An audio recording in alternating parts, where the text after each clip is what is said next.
Un Américain du Nord français. Chaque semaine, avec Yann et French, on jase de tout. Avec Yann et French, on fait Québec. Avec Yann et French, à Radio Pirate. Avec Yann et French, les voici, c'est Yann et French. Bonjour tout le monde. Bon, ben Yann et Frank, puis même, on a de la visite encore. Joe est avec nous autres, donc Jerry est là, donc beaucoup de monde. Tiger est plus là, lui, mais Mr. White est là. Donc, on est correct. Les boys, vous êtes salués. Grosse semaine en passant? Oui. Comment ça se passe, le meltdown de... Parce qu'on s'en vient, là. Mardi, ben, peut-être plus mercredi matin, c'est pas sûr qu'on va voir ça mardi soir, là. Mais ça risque de si jamais Trump... D'ailleurs, il gagne-tu ou il gagne pas, là? C'est une bonne question, là, ça, en partant. Ben c'est ça. Avant juste de répondre au premier bout de ta question, j'aimerais ça qu'Yann, tantôt, parle des odds, là, parce que je pense que personne n'a de l'air à comprendre c'est quoi vraiment des marchés prédictifs là, au Québec. Là. Tout le monde se dit un peu n'importe quoi. Ça n'a pas rapport, c'est manipulé, ça. La c'est crypto, des Russes c'est mettent de l'argent manipulé, là-dedans. ouais. Mais là, Chris, il y a 2 milliards, au-dessus de 2 milliards en transactions. Là. Je ne sais pas si vous comprenez ce que ça veut dire. Là. C'est autrement plus scientifique qu'un sondage Twitter de 100 répondants. Là. Oui. On est sur autre chose. Là. Mais moi, ce qui me fascine, juste avant de passer à Yann pour parler de ça, c'est tu sais, moi, au final, je suis pas américain. Fait que, tu sais, quelle que soit l'issue de l'élection, tu sais, quand Biden est gagné, là, moi, le lendemain, je suis reparti sur mes deux pieds, puis tout est correct. Tu sais, moi, j'aurais pas de mental breakdown, quel que soit le résultat, le outcome de la chose. Mais on sait que eux, tu sais, il y a du monde, là, moi puis Joe, on en parle en privé des fois, il y a du monde, tu sais, on n'est pas loin d'aller dans le garage puis de starter le moteur. Ah, c'est sûr. Dis, c'est Chris, ils vont le soir de l'élection, ils ont un tuyau dans la bouche, ils pèsent sur le gaz. C'est ça qui se passe. Là. Mais je comprends pas comment du monde peut être autant affecté par quelque chose finalement qui ne nous concerne pas. Tu dis, tu sais, toutes sortes de problèmes au Québec, la DPJ, les éducatrices qui couchent avec les bombes dans la prison pour jeunes, l'agence santé qui se donne 10% d'augmentation, ils sont même pas encore en poste officiellement. Tu sais, tu regardes la liste, tu te dis, il me semble qu'il y aurait plein d'affaires pour s'indigner. Non, ce qui les stresse le plus, là, c'est d'un coup que Donald Trump est élu. Ça, ils en ont pour 4-5 ans avant de s'en remettre, pour ceux qui vont s'en remettre. Ben, moi, je pense que je vais dire ça même avant de parler de ça, les odds et tout, là, savoir. Parce que Jerry est inquiète, lui. Jerry, c'est le plus inquiet de la gang. Mais. Je t'inquiète parce que. Ça donne inquiet, c'est un gros mot, mais la fait, c'est que moi, le tripotage de ballotte, on connaît l'autre gang, là. On les connaît, là. Ouais, je sais. On les connaît pas mal, là.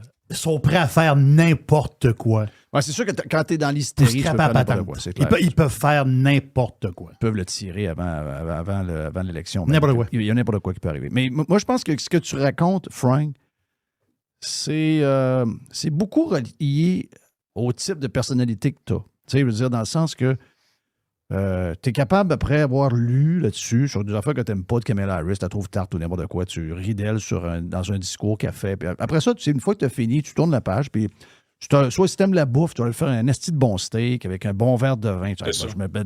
Après ça, tu vas aller faire du jogging, tu vas aller au gym, tu vas écouter des vidéos YouTube de Marilyn, je sais pas moi.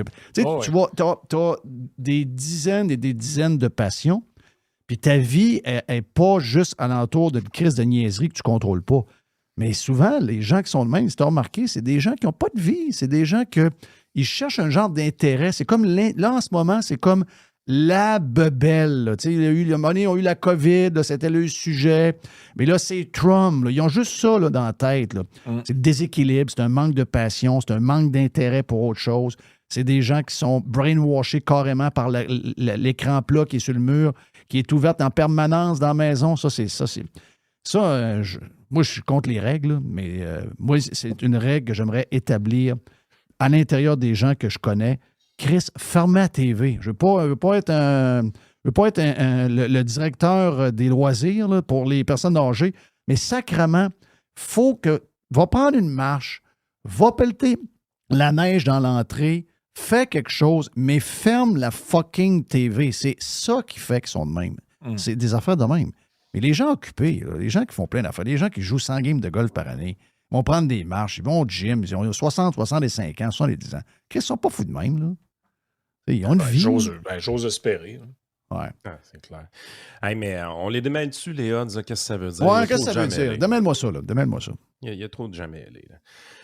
Les marchés prédictifs, premièrement, là, c'est quelque chose qui est super intéressant parce que tu le sais, quand tu reçois un coup de téléphone pour un sondage, tout ça, les gens ne disent pas tout le temps la vérité. Ensuite de ça, c'est pas tout le monde qui est facile à rejoindre. Il y a des classes de société qui sont dures à rejoindre. Puis des fois, les plus gros problèmes sont au niveau de l'échantillonnage. Ça ne reflète pas nécessairement l'échantillon, tout ça. Fait qu'il y a toutes sortes de problèmes liés à ça.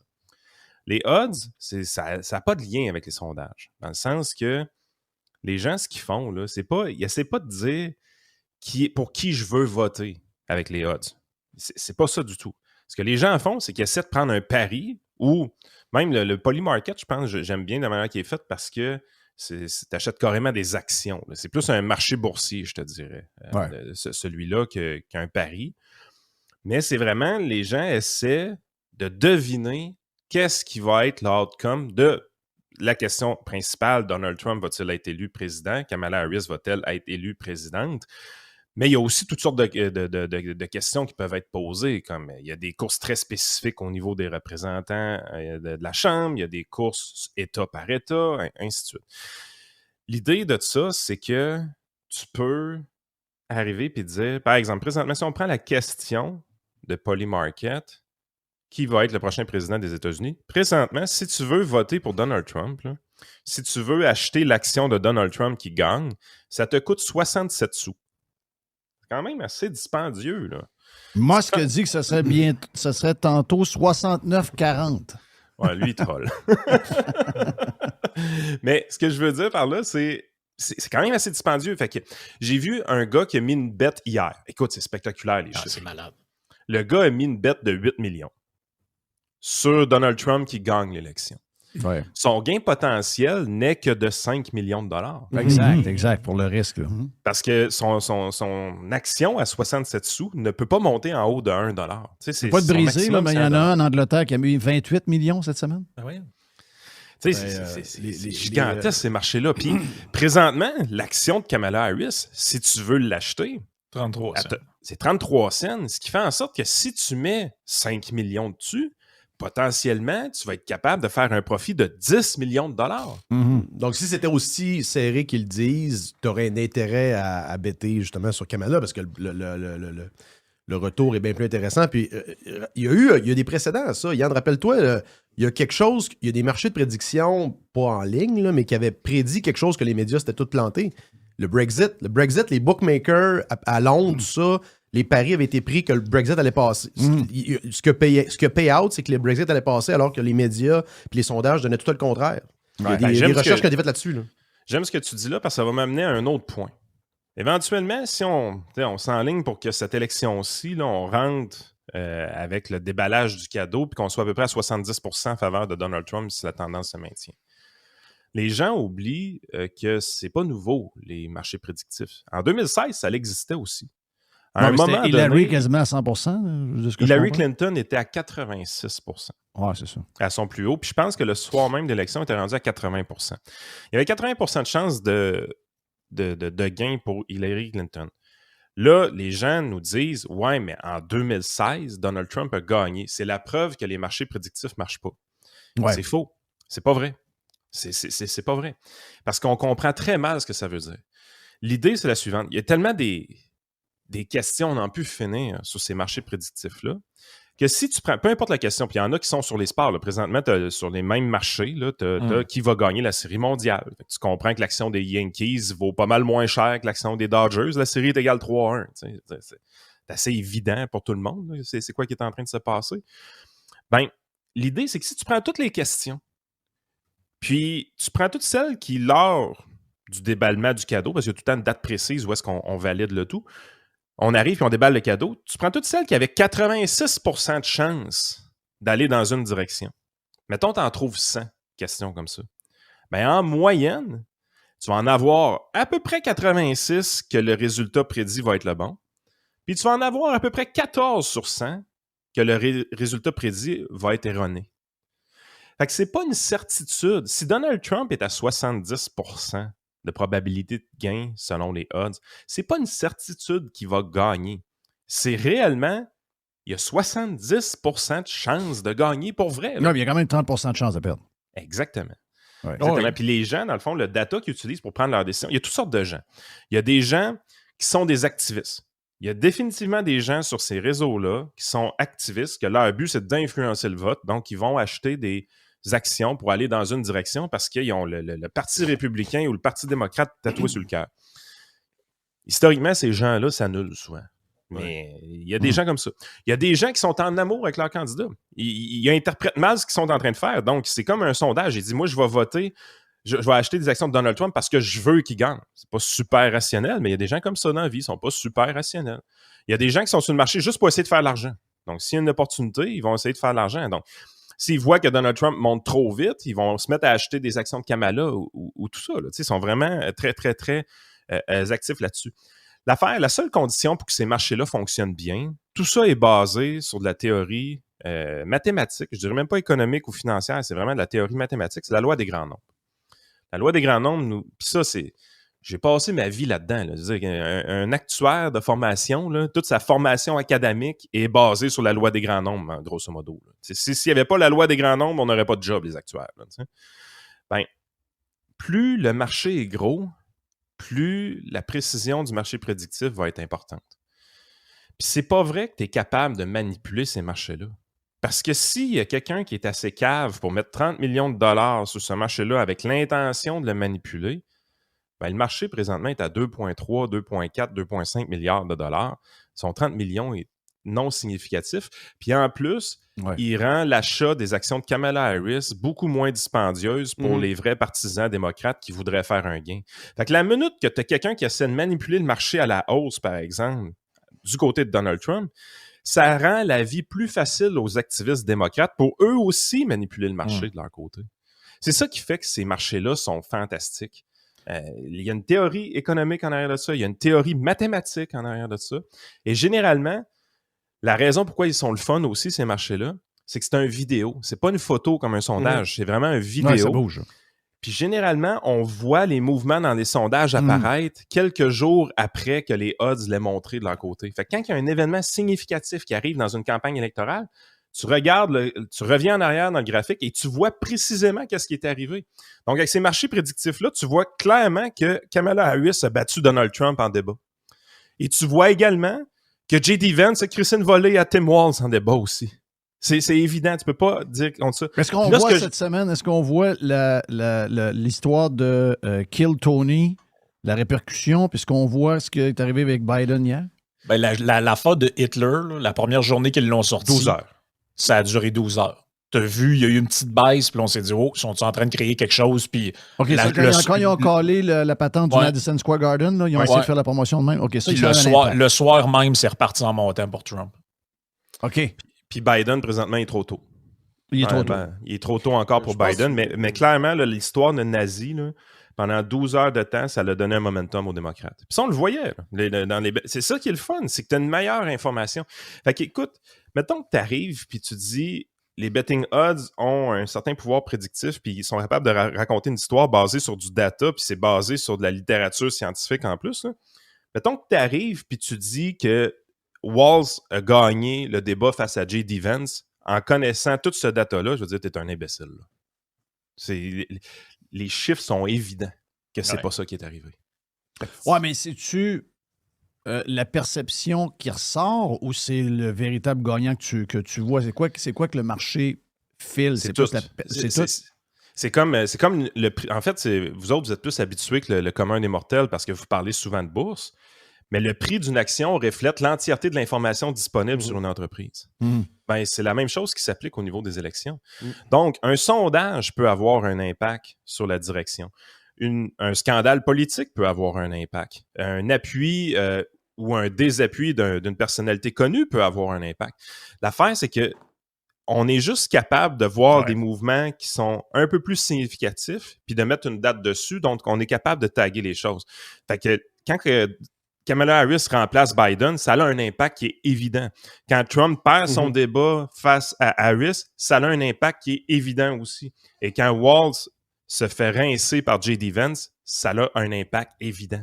Mais les autres impacts sont plus restreints, je te dirais. Tu sais, tu vois que ça bouge, mais c'est plus un trend de long terme. C'est ça. Puis ces trends de long terme-là, ils changent vraiment pas facilement. Tu vois vraiment que puis ça, c'est l'autre aspect qui est intéressant. Les Québécois n'ont aucune idée comment les courses sont serrées aux États-Unis. Puis là, je vais aller plus du côté des sondages que des odds. Mais il y a des comtés, justement, que 95% sûrs qu'ils soient démocrates. Exemple, New York ou la Californie. C'est l'affaire, quand tu regardes les chiffres, c'est comme 60-40. Là. C'est 60% de chances que Kamala Harris... 60% des électeurs veulent voter pour elle, puis 40% de républicains. Dans l'esprit du Québécois normal, il n'y a pas de 40% de républicains en Californie. Il n'y a pas 40% de républicains à New York. Puis présentement, ce que les sondages disent, c'est que Kamala Harris, quand tu compares ses scores, même dans des États démocrates, par rapport à Hillary Clinton puis à Biden, est plus mauvaise. Elle a des moins Trump est bons meilleur scores que dans Biden. ben des comtés aussi. Là. Tout à fait. C'est ça. J'ai devant moi là, les moyennes de Clinton, de Biden et de Trump et Kamala Harris. C'est de loin les pires sondages c'est le Real Clear Politics, si on revient au sondage, qui est un site que j'aime bien pour ça. Eux, ils calculent les moyennes. Dans le fond, si tu prends tous les sondages qui ont été faits, mettons, pour l'Ohio, tu mélanges, tu fais un calcul de la moyenne de ça. un peu, genre, cette affaire-là. Là. C'est ça. Ouais. Donc, ce que tu vois, c'est qu'en 2016, Trump avait l'avance dans 2 États clés, l'Ohio et la Géorgie. En 2020, dans aucun État. Et en 2024, il est en avance dans tous les swing states, sauf le Michigan, où il y a un retard de moins 0, de 0,3. C'est son meilleur positionnement à vie dans les 3 campagnes et le candidat démocrate, c'est son pire positionnement. Puis même les autres chambres, Frank, là, il y a comme un odd. C'est quoi, c'est vrai 40% qui sweep les 2 chambres? Là? 48%. 48%. Puis il y a des Sénats, il y a des sièges au Sénat qui pourraient flipper. Qui normalement avant flippaient pas, parce que dans le fond, ça a un impact. Parce que normalement, quand ils disent le vote top of the ticket ou bottom of the ticket, là, généralement, si des fois, ils n'aiment pas, mettons, la candidate démocrate, ben, ils vont élire des démocrates exact. pour comme avoir une espèce de... Un genre de leverage. De leverage, exact. En fait, il n'y a plus vraiment de course présidentielle. Non, c'est fini, c'est ça. Puis ça, c'est ce que les gens ne comprennent pas. L'enjeu principal, puis la raison principale, à mon avis, pourquoi Kamala Harris n'ira pas à Joe Rogan, c'est la chose suivante. En tout cas, si elle y va, c'est un Hail Mary. Non, c'est officiel qu'elle y va pas. Là. Mais la seule raison pourquoi qu'elle y va pas, c'est que c'est fini. Sa campagne présidentielle est finie et elle nuit systématiquement à la Chambre des représentants. Ouais. Okay. Là, les démocrates sont rendus dans leur playbook à dire on a tout essayé, Kamala. On a essayé de te cacher. Ça fonctionnait pendant un temps. Quand il a fallu te sortir, après que J.D. Vance ait démoli ton vice-président, là, tu as commencé à nuire à la campagne. Éventuellement, on a essayé un Hail Mary en t'envoyant à Fox News. On voulait faire un autre Hail Mary en t'envoyant avec Rogan. Par contre, là, c'est nos représentants démocrates potentiels qui commencent à taper du pied et à être écœurés de voir ta face à la TV. Parce que tu as vu, d'ailleurs, c'est pas un représentant ou un sénateur démocrate en Pennsylvanie qui a comme dit, il était pour le fracking, parce que sa job, elle dépend de ça, Fait qu'il se détache de lui. Tu remarqueras, quand tu vas dans les États, parce qu'il y a toujours des élections, là, la plupart des candidats à la Chambre ou même les sénateurs, des fois, tu vois même pas le parti. C'est toujours parce que c'est du monde qui run beaucoup sur leur nom. Oui. Il n'y a jamais le logo du parti. Exact. Puis souvent, c'est des gouverneurs, des fois, qui sont aimés des deux côtés, puis il y a même des démocrates, des fois, qui vont voter pour un républicain. Exact. Fait que, ça, c'est une course, c'est un aspect de la politique américaine, tu as raison, Yann. On n'a aucune connaissance de ça ici. Puis là, présentement, avec Kamala Harris qui nuit à la course à la Chambre des représentants. Parce que là, la seule course qui est intéressante pour vrai, qui est encore serrée pour vrai, c'est réellement la Chambre des représentants. Puis ça, c'est quand même majeur, parce que si Trump est élu, mais avec une chambre démocrate, ce ne sera pas si facile que ça. Puis ce qu'on oublie, c'est qu'en 2016, quand Trump est élu, il y a effectivement le Sénat de son côté, il y a également la Chambre des représentants de son côté, mais la Chambre des représentants républicaine n'est pas très trumpiste à ce moment-là. Il y a plusieurs choses que Donald Trump voulait faire que la plupart des républicains en poste depuis très, très, très longtemps ne sont pas d'accord. Le Drain the Swamp, c'était pour les démocrates, mais c'était aussi pour les républicains à l'époque, dans son discours. en 2024, si jamais Donald Trump réussit à se faire élire et à avoir aussi la Chambre des représentants avec lui, il va avoir beaucoup moins de difficultés à passer son agenda qu'il y a eu en 2016. Fait que c'est quand même assez majeur. Fait que la raison pourquoi on voit une accélération des rallyes du côté de Donald Trump puis qu'on voit qu'il garde un tempo, même si présentement la victoire semble presque acquise de son côté, ben c'est parce qu'il la veut, la Chambre des représentants. Il veut avoir cette Chambre-là. Il doit avoir un impact positif pour la Chambre parce que ça va être plus facile pour lui de passer son agenda. S'il n'y a pas la Chambre des représentants, il va être lame duck. Là. Ça va être extrêmement difficile. Il va falloir qu'il négocie tout à la pièce. Il y a juste avec ta politique étrangère qu'il va avoir de la marge de manœuvre de son bord. Là. Ce qui est spectaculaire, moi, je trouve, qui est comme un peu l'élément qu'on ne connaît pas encore de cette élection-là, c'est la quantité, parce que tu sais, les sites qui font les sondages ou les odds, ils listent toujours la même liste de swing states. Mais la réalité, c'est que depuis l'arrivée de Trump, Là, ça a changé pas mal. Là. Ben, il y a des swing states qui ont été transformés en fait en red state. Et moi, je pense que... Ben, la Floride l'est plus. L'Ohio l'est-tu encore? Non. Est-ce que l'Ohio est encore? Non, hein? Ah non, dans la liste qu'ils font, oui. Parce que l'Ohio, là, en 2020, les sondages mettaient Biden et Trump en année. 2024, on est à Trump plus 7. Ouais. La Floride, rappelez-vous, 2016, les sondages donnaient Clinton en avance de 0,6, Trump a gagné. 2020, les sondages mettaient Biden en avance à 1,5, Trump a gagné aussi. Et en 2024, la Floride, c'est plus 8,4 pour Trump. Ah, t'as peu, là. Les journaux de Québécois sont en Floride et ils trouvent des Québécois là, qui ont peur. Je pense qu'il y a un comté, Miami-Dade serait sur le bord de virer, je pense, républicain, qui est quoi, c'était un château fort démocrate. Ça, démocrate depuis toujours. Fait que, ce que ça peut vouloir dire, là, c'est que, on le voit, là, l'élection, elle se joue sur de plus en plus, c'est Nevada, Michigan, Pennsylvanie. Ouais, mais le Nevada, là, je regardais la transformation. Avez-vous hier la transformation du Nevada au niveau latino? Si vous allez de temps en temps à Vegas, vous voyez comment c'est latino. Hey, c'est une défaite terrible pour Harris. Je ne sais pas ce qui va arriver, mais juste le voir qu'elle a perdu la crowd latino. Oui, puis le Nevada, c'est bleu depuis 2004, depuis le deuxième mandat de Bush, je pense, ou 2008, quelque chose de même. Mais depuis l'invasion des Latinos. Les Latinos, des fois, ils ont des valeurs qui nous ressemblent, mais au niveau vote, je ne sais pas pourquoi, ils ont toujours voté plus à gauche. Là. Un qui shift de temps en temps, je pense, c'est New Hampshire. Hein? Puis lui, il virerait rouge. Là. New Hampshire. Okay, parce que ça doit être bizarre de voir le New Hampshire un peu bleu. Là. Ouais, parce que ça, généralement, c'est comme tu sais, comme le Kentucky, c'est le même. Là, les villes, c'est bleu. Les villes où c'est collégial, souvent. Puis le reste de l'État, New York, c'est ça. En fait, tout upstate, c'est tout républicain, ça. Là. Ben, l'État de New York, tu le regardes, là, il est rouge pas mal. C'est ça, c'est vraiment que la ville. Là. Ouais. Ah, c'est ça. Fait que, tu sais, probablement qu'on s'en va peut-être dans les prochaines élections. Je ne sais pas si on se projette dans 4 ans puis dans 8 ans dans une carte où il y a encore moins de swing state finalement. Puis là, maintenant, tu vas en avoir peut-être 3-4 qui vont être susceptibles de flipper parce que la Floride a plus 8,4. C'est fini, là. C'est fini. Rouge, là, c'est fini. Là. C'est plus un swing state. C'est un deuxième Texas, ça. Là, c'est ça, exact. Puis moi, ce qui me fascine, c'est que quand tu regardes le commentariat politique au Québec par rapport à l'élection américaine, tu dis le Dôme a accès à une information de piètre qualité. Je veux dire, premièrement, ce qu'on vient de faire là, le Québécois moyen n'a pas accès à ça. Première des choses. Absolument pas. OK, plus de Yann et Frank dans la version Prime. Et voilà pour aujourd'hui pour Radio Pirate.